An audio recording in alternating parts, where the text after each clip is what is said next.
Okay, the Munsons here with the moment on New Reality TV on this Wednesday, isn't it? Yeah, it is Wednesday. It's definitely Wednesday. The week Absolutely is barreling Wednesday. past. Wednesday the 29th, in fact, the day of the new moon in Aquarius. Oh, would you like to say more about that? Any particular significance? Well, I think it's the astrologer's new moon. I think it's a great new moon. It's the new moons are times for us to pause, which is funny because that's what this show is about.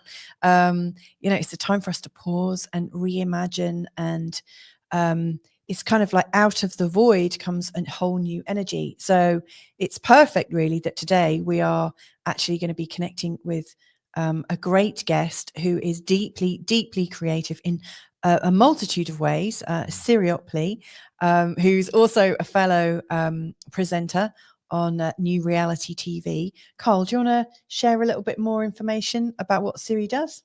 I would summarize, if I had to do Siri's elevator pitch for Siri, which I know is a bit rude, and we'll find out obviously directly from her, but I would say a channeled art.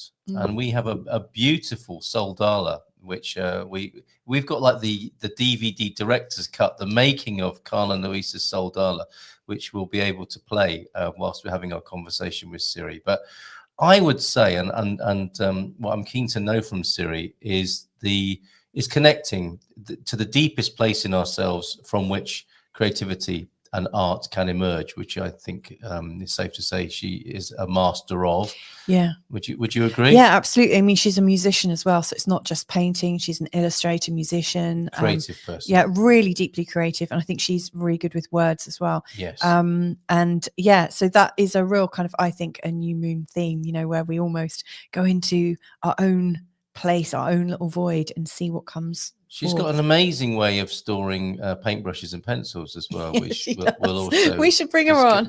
No, I want her. I want a suggestion that she has a merch store where you can buy a Siri wig and wear it yourself in the same. Yes, I'm getting a thumbs up for that. Before we talk to Siri, let's see if anyone's joining us. It seems quite quiet, doesn't it? Yeah, I know we've got people watching. Is everyone having a duvet hump day today? So please say hi. Oh, it's Wednesday. That also means it's my astrology night tonight. So also, if you do want to come and have a reading tonight, the Ask Louisa show will be going out tonight at 8 p.m. And yeah, there's a form there, and I will also place the form. I mean, that looks like quite a lot of hieroglyphics. It is. That's actually the short. That is actually the Is shortened one, but I will put the link in. Okay, yeah, just in case you end up on the wrong form submitting your. No, I use the same form each week. Right. Okay. I'm just thinking of transcription. I don't know if people can click on that as a link. I don't think screen. They can. Okay. I will put it into the show notes later. Thank you very much for doing that. Okay.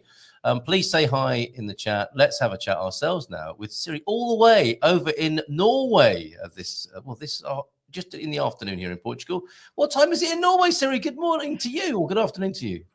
Good afternoon. It is 1 o'clock here in Norway, actually. We're slightly ahead of you, but Happy New Moon and Happy Wednesday. So yeah, very good to see you. Very good to see you, fellow presenter. Yes, and I love Reality TV. I love your pencils and paintbrushes in your hair. I love it, and the pigtails too. I'm jealous because I can't do that. But no, you can't. If you do make the Siri wig, I'm buying one. Yeah, sure. Like your Pippi Longstockings. Have you heard of her? Exactly. Yes. Is she a Norwegian? No, she's unfortunately Swedish, but it's very related to what I do.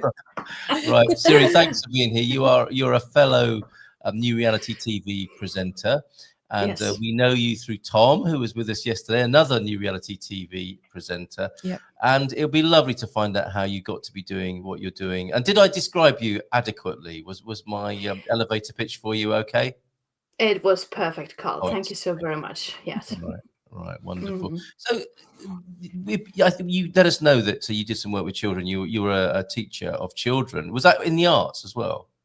Yeah, I was educated to teach every subject in primary school, secondary school, and slightly bit in high school. But I mainly stayed in the primary school with small children. And then I had arts, music, language, and gymnastics, and we were trained to have absolutely every subject there was in our education. So I just started having responsibility for 25 children, and then we had the mornings and the afternoons ending and introing and outroing the day for the children. So I added a lot of fun and creative stuff for them, amongst them playing guitar and singing with them. And the point that when I ended up stopping educating children from one place where we moved away from in 2001, they were very sad when they see me leaving the room, because they were asking me, who is going to do the singing with us now? Who is going to do the painting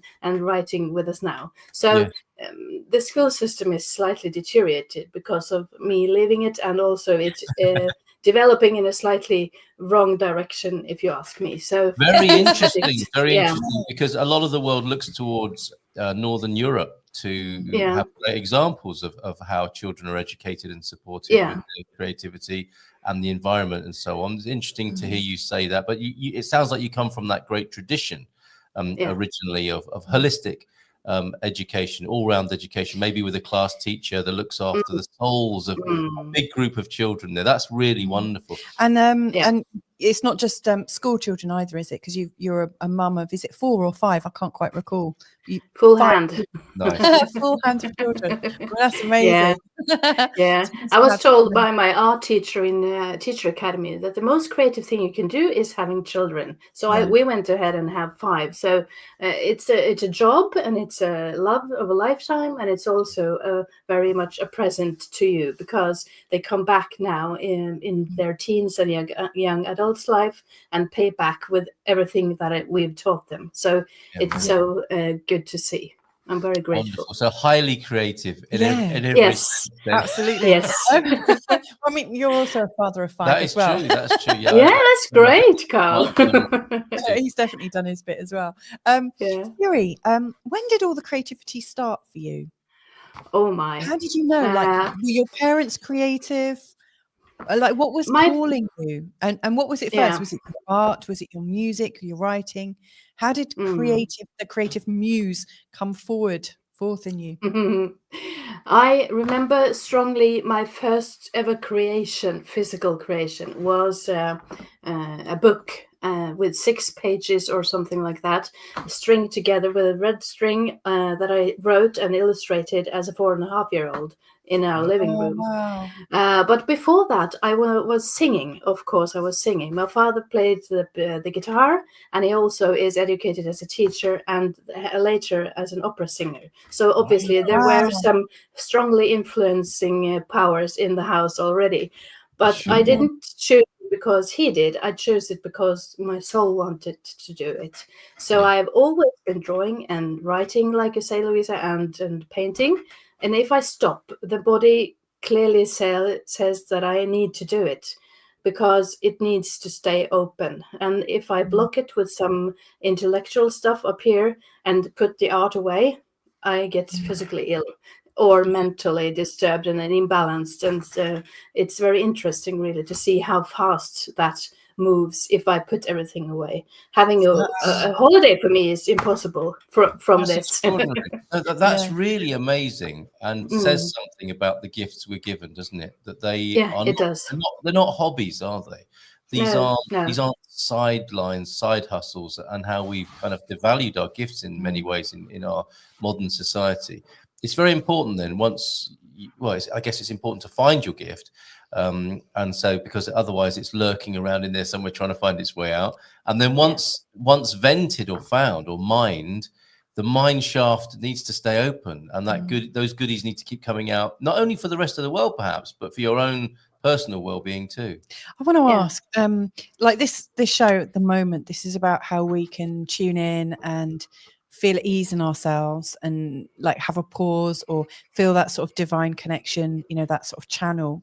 What is it you're feeling when you're creating? Is that how you have your moments, or do you also do something else? I have lots of moments during the day, actually. And what I've come to find with creating my Drawing It Out program, which is absolutely about getting rid of what goes on in our mind and coming back to the moment, like this show is a perfect example of. It's like I've always been this feeling this pull of the silence and the stillness, of the high priestess and the cosmos, the vastness of where we live. As a child, I was sitting by the water fishing, and when you cast the line and you sit there waiting for the bob to go under the water for hours, I could sit there, and I didn't understand that was meditation and mindfulness, but it really is.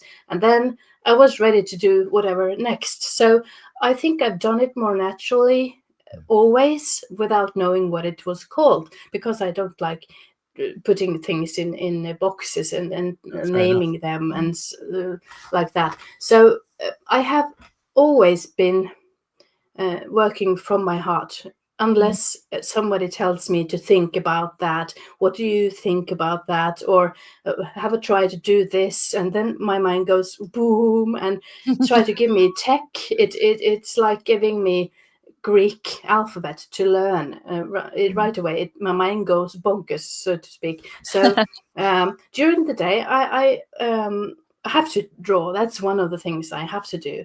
And then I talk to people like you, which is very aligned with what I do for a living. I would say for a living, yes.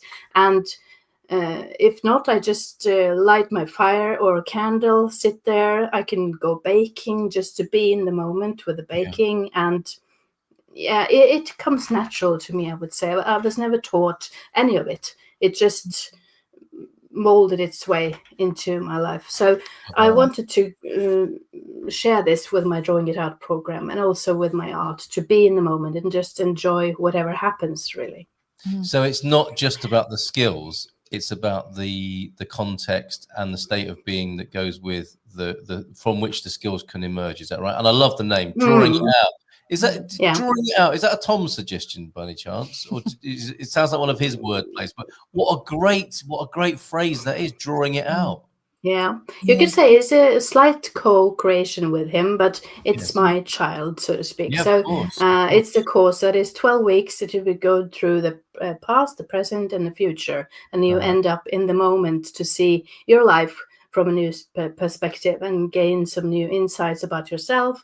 And it's based on every experience I had as a mother of five and a teacher, and Tremendous. also being burned out myself. So I want to give the gift that I have to the world through this drawing program. Wonderful. And also, we will give details of how to contact you. Now we need to put the film, the making of. Yeah, you do.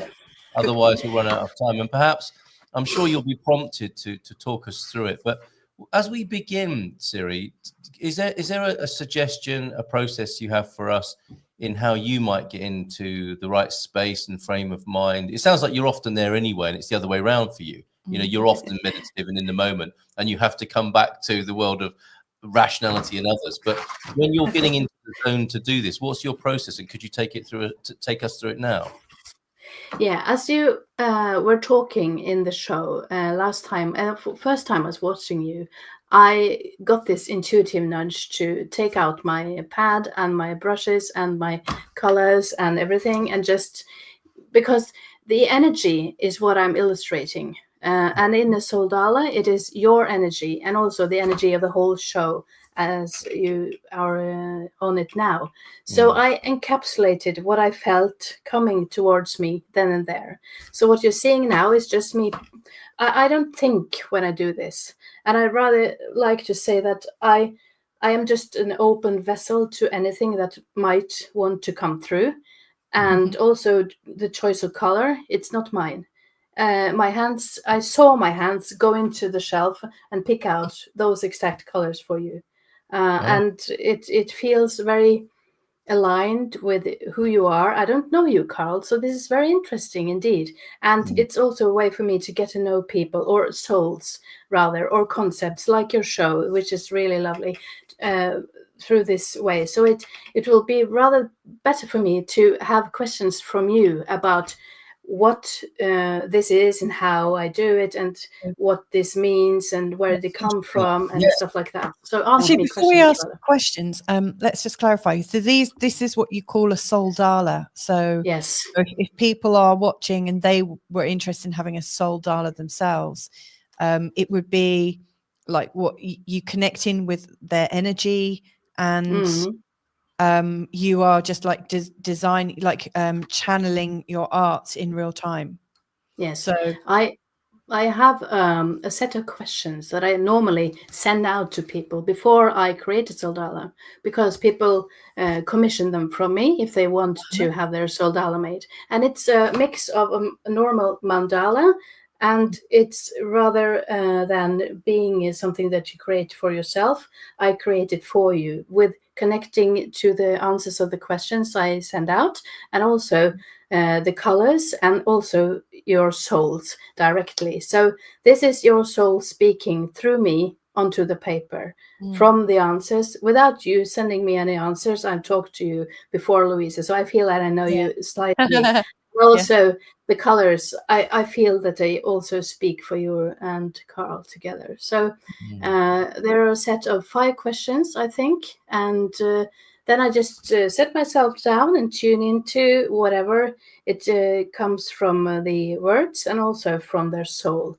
Because whenever I'm connected to people, like talking or looking in them in the eye or communicating through technology, which is brilliant, then I am that kind of open channel that I take in immediately if I don't shelter myself from it, shield myself from it. So it's a gift, but it can also be very demanding. But in this case, it's very lovely to see what comes through, and it's never the same for anyone. Now, no, of course, it's fascinating talking to you, because I get the sense that you're often in a state of receptivity, which is not the normal way that we understand. You know, people are often, I wish I was more intuitive, I wish I was psychic, I wish I was clairsentient, and all these things I think people are anyway. They're wishing for something that they already are, but they've got into another state growing up and being conditioned in our society with the sort of dominant themes of our society, so they believe they can't do it. But you seem to live there already in a kind of way, right? And it's the other way around for you. You need to come back into the world of rationality from time to time. As someone who lives on the other side, what advice do you have to the very rational-minded, conditioned mind where people are saying, I wish I was the thing they already are, but they can't access? How would you guide them into that space?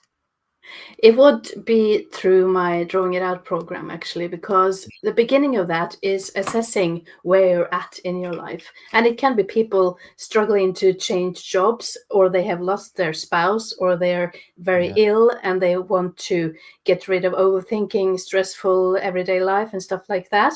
And so we talk through what they are standing in, so to speak, and learn how to switch how they look at what they're thinking about, and learn the difference between the past, the future, and the moment that we're in. And it's very close to the 3 principles teachings, which is all about us being in the moment, which is all that we ever will have. So your name of the show is perfect for me as well. And watching this video is kind of strange, because I don't remember with my mind to have created it, but I can look at it here. It's still here, but it's not me. It's just what comes through. So learning people how to stay with what they're doing and drop their thinking in a way and see it for what it is, because it's all up here in our mind. And learning how our thinking is not really our own anyway. It's something we've picked up somewhere along the way. Or we remember in the future some message from our soul to think otherwise. Very good. Very good. Oh, yeah, I love that. I'm just kind of mesmerized. I'm just watching what you're doing. We've got lots of comments coming in. You've got a show on New Reality TV, Siri, and I watched one of the episodes, and oh look, Bob's arrived. Hi, Bob. Arrived. Thank goodness. Now, Bob did ask me yesterday, how can I watch the midday show? Exactly how you've done it, Bob. Sorry, I didn't Very good. Tom's saying must connect you with another NRTV show host, Mama J. She is really into the 3 principles. Did you say all of them, or were you just talking about the moment there, the 3 principles? Sorry, would you run us through that again, Siri? I mentioned that, but I didn't say what they were actually. Right. One of them is consciousness, mind, soul, and consciousness. Right. Okay. Let me write that down. Yeah. And you can also look up Sydney Banks, a late founder of the 3 principles. Okay, I've not heard of that before. Yeah. And Mama J is a really lovely person. Do you want to expand a little bit on that for us? How it affects you? Yeah, the 3 principles. How is that in your life, for example? Yes, you have been watching them for a while, actually, by me talking about it and doing it, because I'm just letting everything flow. And no matter what happens around me or on the paper, I'm not trying to control it. It's just happening, and I'm accepting it without being emotionally attached to it. So it's not mine per se, and it's something that I did, and I'm done with that. So I'm over in the next moment with you now, and that's just a memory from the past, a good one. And the 3 principles is not about forgetting the past, not at all. It's just not focusing on the negative memories, if you know what I mean. So if you have been through traumas as a child, for instance, then you forget those and you focus on what actually was good in your childhood. And then you get another lighter perspective onto life. But Mama J is a lovely person. You should have her on your show as well. Okay, I'm sure we will do in due course. Was it Sydney Banks who you said came up with Sydney Banks. Sydney Banks. We'll have to get in touch. Yeah. There are a lot of people and foundations and groups on Facebook even talking about and having meetings and courses and stuff like that around the 3 principles. And I've even illustrated a couple of books around them too. Wow. In Danish. Very good. Very cool. Okay. I got distracted actually. I was asking you about the Soul Painter show. I watched one of the episodes.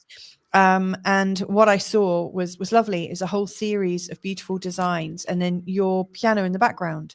Is that how the whole series goes? Can you tell us a bit more about the Soul Painter? How do you know what you're going to call your episode? Are you organizing them in a particular way, for instance?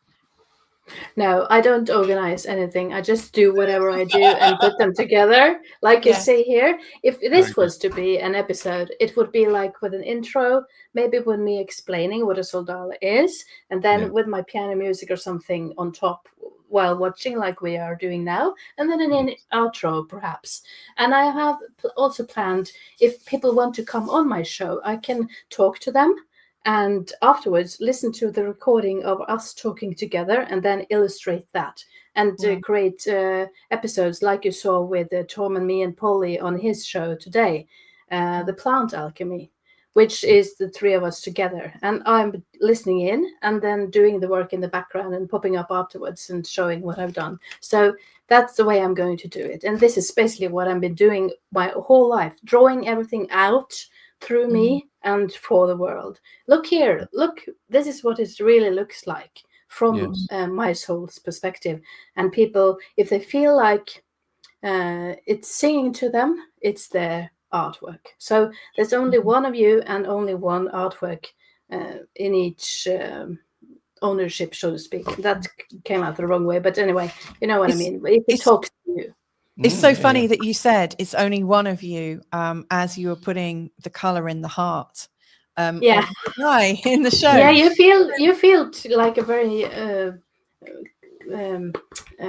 compressed being to me. Both being in the show and as a couple, it's very secure and it's safe and it's also very fluid. Hence the colors of the blue and the green and the gold and the star. Very good. You're connected to the above and the below, so it's very. It is our intent to live into that. If that's a aligned, potential and a possibility, you've expressed it beautifully there as a sort of guiding light for us there, Siri. Thank you very much. Yes, with the brushes, Tom says, could you ask Siri if she's ever done a painting from the back of her head using those? I bet she could. I bet she could if she wanted to. That would be a yoga move extraordinary. And now I have to try. Yes. I never done, but I paint with both hands. You don't good. see it in this video, but I can draw with both hands and write with both hands, and obviously do anything else with two hands, but not from the Okay. back of my head. No, I get the ideas through here, Tom. So Keep that frequency clear. Yeah, we've got some comments. Yeah. And I'm also somebody that can write with both hands as well. yeah, that's good. No, I don't Just paint with wanted both to say. hands. Hi, Deb. I'm here, says Deb. Deb, hi. Just signing up for a live breathwork session on Patreon. Looking forward to the new moon that you mentioned there, Mrs. M. Good to have you here, Deb, and Mother Mulberry's Tea Club. You also go on to say, Deb, I'm a singer from a very young age, but never very good at drawing. This is exciting to watch. Oh, wow. That's always a good question, isn't it? When people say, I'm not very good at. What do you want to say about that, Siri? I have some strong comments about that, because Yes, let's hear it. that's also just conditioning, and Yeah. we have to unlearn it to Yes. find what our souls needs to speak through for us. And so I have been unlearning people their Yes. own thoughts from their childhood about, you can't sing because you're not good at it, shut up, and you can't draw, that's terrible drawing. But it isn't, because it's your soul drawing the way he or she or it wants to. So I don't care about any rules for composition, coloring, materials, or when or where to draw. I just do it because it's what life is about. It's having fun, isn't it? Yeah, well said. Well said. It does need to be addressed, that, doesn't it? When people judge themselves in that way, I think, and there's something people else are about too hard. singing actually there as well. Yeah, Mother Mulberry's added. Yeah. I've started homeschooling my son. How are you finding that, Mother Mulberry? We unschool our three children. It's quite a creative process, isn't it? And you have to really go into trust with yourself, and then and with your children as well. Mother Mulberry's also saying, Deb, I only sing in the shower and when I need a boost. Proud Mary is my go-to. Singing is like painting with sounds. That's fantastic. I love that, is so super. much. Yes. Painting with sound. I'm just going to take this. Oh, Siri's just signed that, hasn't she? We just missed. But gonna take this. Keep playing it. Oh, okay. Yeah. Debs is saying, thanks for that. That's beautiful, Mother Mulberry.